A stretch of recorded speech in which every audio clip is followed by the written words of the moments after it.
It's 3 in the morning.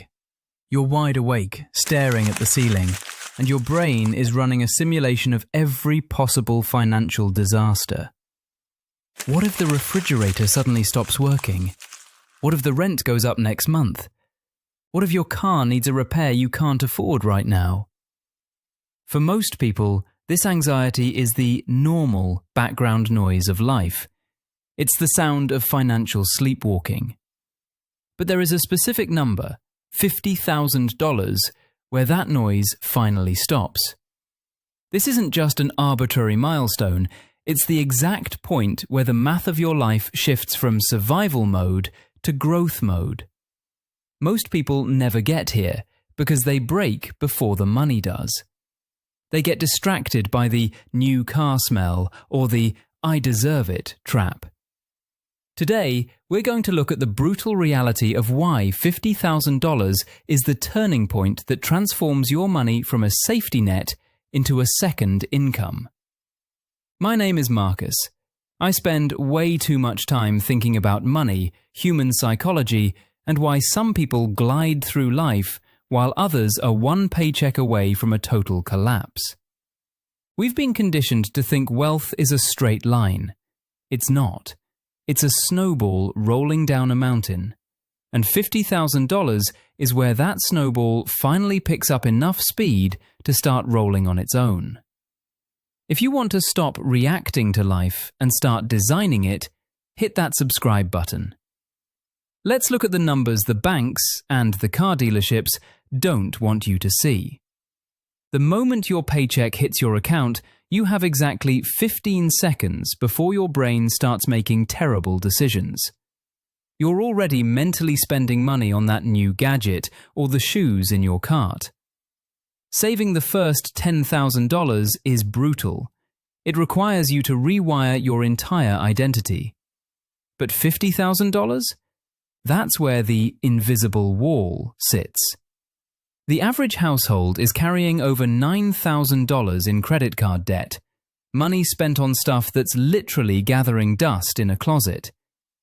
If you're paying 22% interest on that debt, you're trying to run a marathon with a backpack full of rocks. Until you hit $50,000, you are doing 100% of the heavy lifting. Your money is just sitting there, dormant. You're pushing a boulder uphill, straining and sweating, questioning if it's even possible. At $50,000, you've reached the crest. For the first time, gravity starts working for you, not against you. Let's talk about mathematical brutality. If you have $5,000 invested and the market gains 10%, you made $500. It's nice, but it doesn't change your zip code. It doesn't even cover a new set of tires. But apply that same 10% to $50,000. Suddenly, you've just made $5,000 while you were sleeping. That's a month of income for the median worker. That is money you didn't have to earn through your job. It showed up because your existing money was working on your behalf. If you are spending more than 60% of your take-home pay on necessities, you are likely calling luxuries needs to feel better about your choices. At $50,000, your necessity percentage naturally drops because your walking away money starts giving you options you never had before. Reaching $50,000 doesn't just change your bank balance, it literally changes your brain chemistry. Neuroscientists have found that financial security reduces cortisol, your body's primary stress hormone. When you're living paycheck to paycheck, that check engine light is a countdown timer to a disaster. But with $50,000, it's just a mild annoyance. This is the emergency fund effect. You sleep differently. You walk into job interviews differently. You negotiate from a position of strength instead of desperation.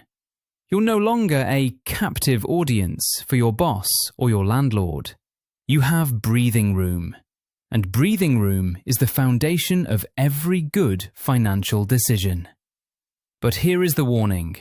$50,000 is the most dangerous milestone you will ever hit. I call it the illusion of arrival. You see your account jump by $2,000 in a week, and your brain starts playing tricks. It tells you that you've made it. It tells you that you deserve the $70,000 pickup truck with the leather seats. The average new car payment has crossed $700. For trucks, it's often over $1,200. People are signing 8-year loans, financial horror movies, just to lower the monthly number. If you blow your $50,000 on a down payment for a status symbol, you aren't buying a car. You are buying automotive Stockholm Syndrome. You are trading your freedom for a depreciating asset with cup holders. One wrong decision at this level can delete 5 years of progress. Here is the secret they don't tell you. The second $50,000 comes twice as fast as the first. It took nearly 8 years of grinding to reach the first $100,000 milestone. But doubling that to $200,000?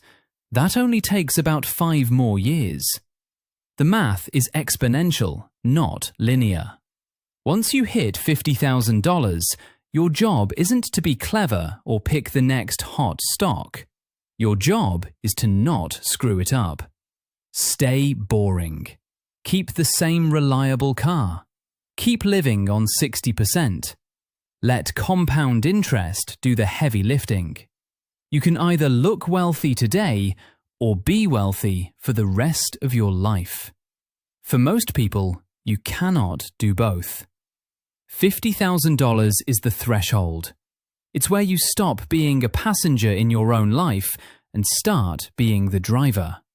Stop spending money to impress people who don't care about you. Plug the leaks. Build the foundation. I'll see you in the next video.